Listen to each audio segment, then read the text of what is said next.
Executive जो team है उसको साधुवाद अर्पित करना चाहता हूँ कि एक शाम प्रताप के नाम से जो आपने आयोजन किया और जिस तरह से आज कवि सम्मेलन हुआ, बहुत ही अद्भुत कवि सम्मेलन कह सकते हैं। माफ करना, बहुत सी बार कवि सम्मेलन जाते हैं तो वहाँ कवियाँ भी होती हैं या कवि भी होते हैं, और जो कविता पाठ या कोई बात की जाती है उसके अर्थ निकलते हैं, तो वो सी बात स्थिति बड़ी वैसी बन जाती है जो हमारी भारतीय सभ्यता और संस्कृति पूरी होती है। लेकिन आज बहुत ही लंबे समय बाद जिस तरह से, हालांकि मैं तो हमारे लोकप्रिय एमएलए साहब के बाद आया तो बहुत ही कम कवियों को सुन पाया, लेकिन सभी ने बहुत ही अद्भुत पाठ किया।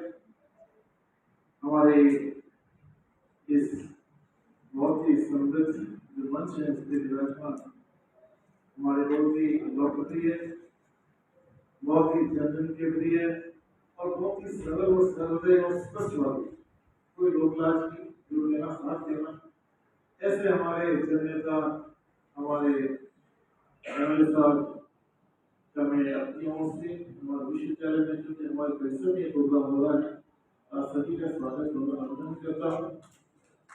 अनुराग जी बहुत अच्छा काम कर रहे हैं, साथ ही हमारे जो लेफ्टिनेंट जनरल साहब हैं, सुबह आपका उद्बोधन हमारे विश्वविद्यालय में हुआ था और जिस तरह से आपने एक बहुत ही गहन, जैसा लगता है कि आप एक इतिहास के छात्र हैं, इतिहास के स्कॉलर रहे हैं और आज इतिहास के रिटायर्ड प्रोफेसर हो, ऐसा आपने एक बहुत बड़ा उद्बोधन सुबह दिया था।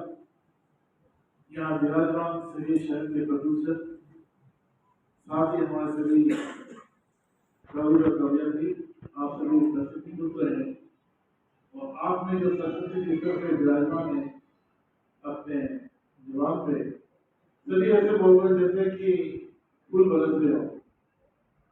और सबसे अच्छी बात हम देखते हैं हमारे जो इस प्रोग्राम को कन्वीन करने वाले हमारे जो मैडम है, आप इतना अच्छा प्रोग्राम कन्वीन कर रही है कि क्योंकि प्रोग्राम की सफलता असफलता उसके प्रोग्राम को कन्वीन करने वालों को डिपेंड करती है। और बाकी सभी का मैं नाम मेरा संभव नहीं है।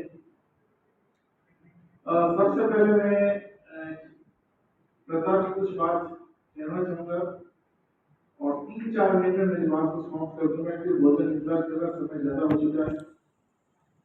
देखिए, आप अगर प्रताप की बात करते हैं तो प्रताप हमारे इतने जनजन के प्रिय रहे कि हमारे मर्यादा पुरुषोत्तम श्री राम के बाद यदि हम बात करते हैं कि जितनी लोकप्रियता और जितना विश्वास और जितनी श्रद्धा और सम्मान राम के बाद है तो प्रताप का है।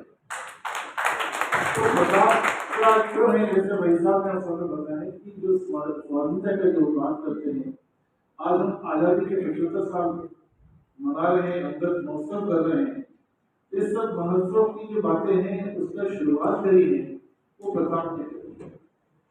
इस प्रताप से पहले हर एक राजा ने जो रहे अच्छे से सम्राट रहे, मौर्य काल की बात करें, गुप्त काल तो बहुत ही सम्राट रहा, उसके बाद हमारे 6वीं 7वीं 8वीं 9वीं 10वीं शताब्दी के बहुत अच्छे राजा रहे। साउथ में हमारे कशराव, उसकी बात कर हरी मुक्का, ऐसे रहे जिन्होंने अपनी को हिंदू सभ्यता की बहुत ही समस्या की।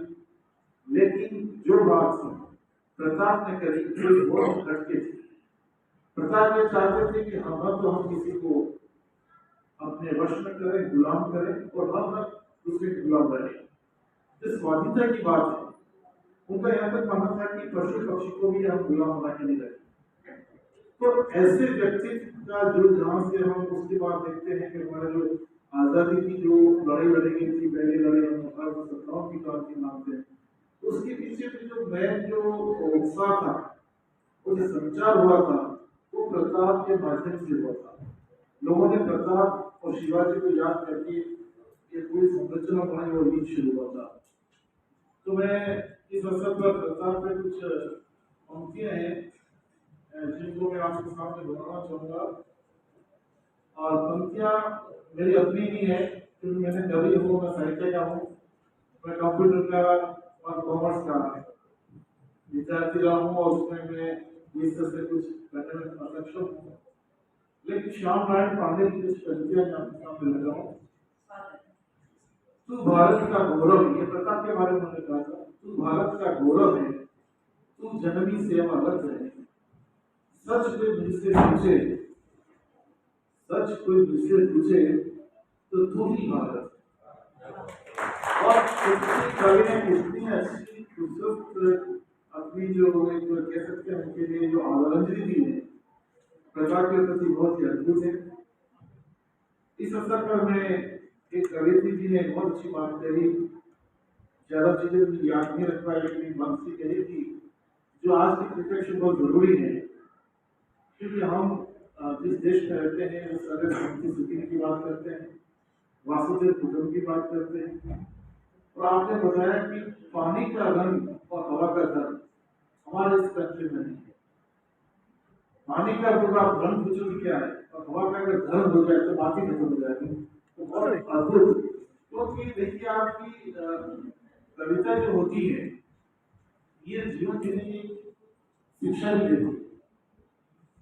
इसकी कविता का आज भी इतने महत्व जितना की कविता का शुरुआत हुआ था, या कह सकते हैं कि जो पहला कविता का जो स्वर निकला उससे ज्यादा उसको महत्व है, क्योंकि इससे एक अच्छे संस्कार आते हैं, मुझे आदर्श हमारे हमारी पीढ़ी बनाती है सुनकर।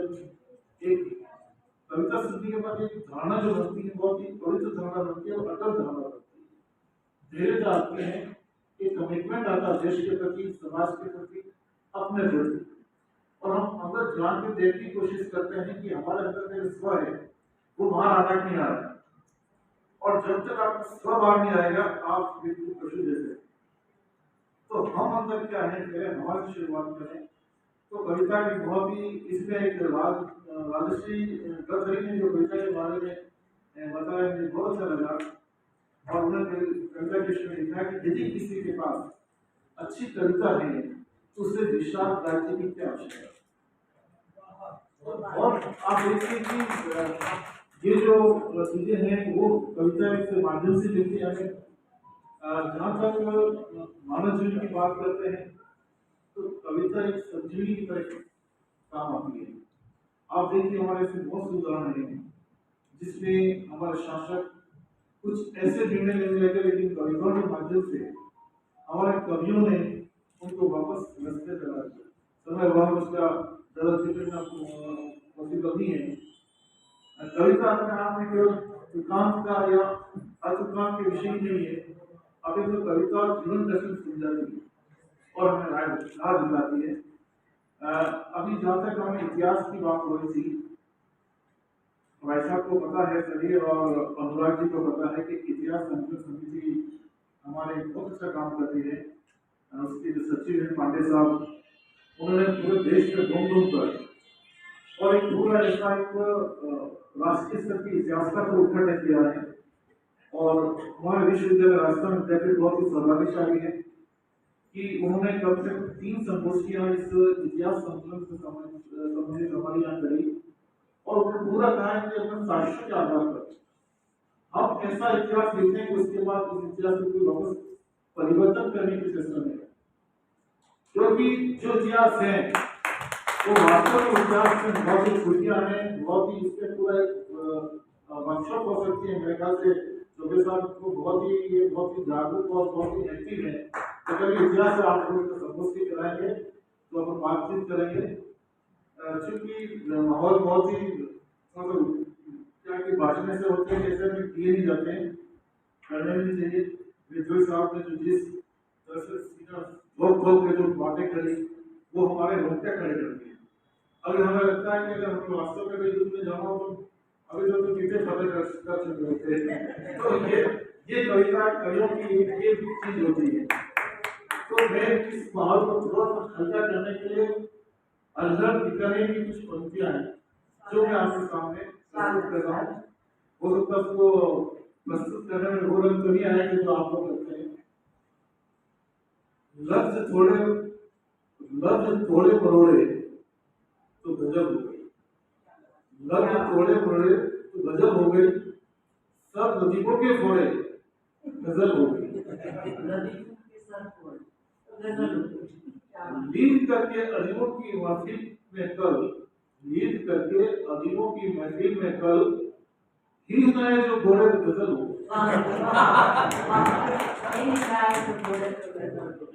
लेके माइक गधा और ऐसे कुलपति मुझे शब्द ये लेकिन अपने थोड़ा सा भाव होता है।